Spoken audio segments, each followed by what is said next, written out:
Très souvent, au début notamment, quand on a lancé le programme, nous a interrogé en disant « mais est-ce que c'est pertinent ces cercles ?» Il a fallu arriver à comprendre que c'était une clé d'entrée pour recruter les volontaires, mais pas une clé analytique. Parce que précisément, la notion de concernement, elle va à l'encontre de cette logique de cercle. Il y a des cercles 4 ou des cercles 3 qui peuvent être plus marqués aujourd'hui par le 13 novembre que des C1. Et la question, c'est pourquoi? Donc là, ce qui est au cœur du travail, c'est l'opposition entre un critère de proximité-distance purement théorique, sur une base socio-géographique, enfin voilà, C1, C2, C3, C4, qui est un critère donc théorique de recrutement, c'est comme ça qu'on trie les gens, et une logique analytique de concernement en pratique. Et d'ailleurs, il n'est pas rare qu'on reclasse des gens. L'autre point central, entre les individus affectés, on dira couramment les victimes, et les individus concernés. Le reste de la société a des titres divers. La frontière entre les deux, elle est poreuse, et là aussi, c'est quelque chose qu'on retrouve dans les entretiens. Les personnes qui nous expliquent que non, elles ne se sentent pas victimes, alors qu'elles le sont objectivement, ou que, inversement, d'autres, C4, se vivent comme victimes, alors qu'elles ne devraient pas, qu'elles n'ont pas le droit. Là, l'idée, c'est d'aller à rebours d'une vision asociologique qu'on pourrait avoir de chaque cercle. Et donc, on n'a pas des C1 qui seraient tous nécessairement traumatisés de la même manière. Et on n'a pas des C2, des C3, des C4 qui seraient tous plus ou moins différents à mesure que la distance s'éloigne.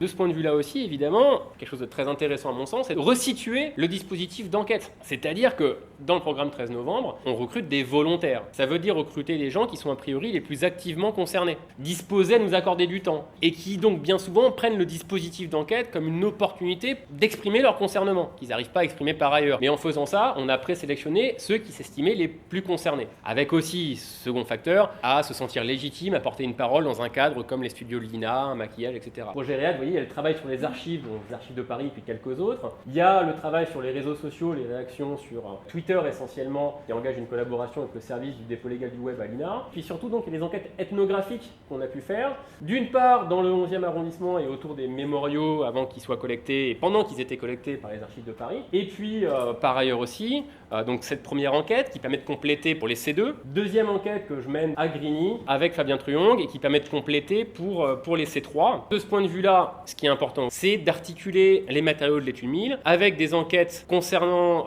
les réactions au 13 novembre qui sont réalisées par ailleurs, de manière à pouvoir saisir l'éventail des différents rapports possibles à cet attentat et l'ambivalence de ces différents rapports.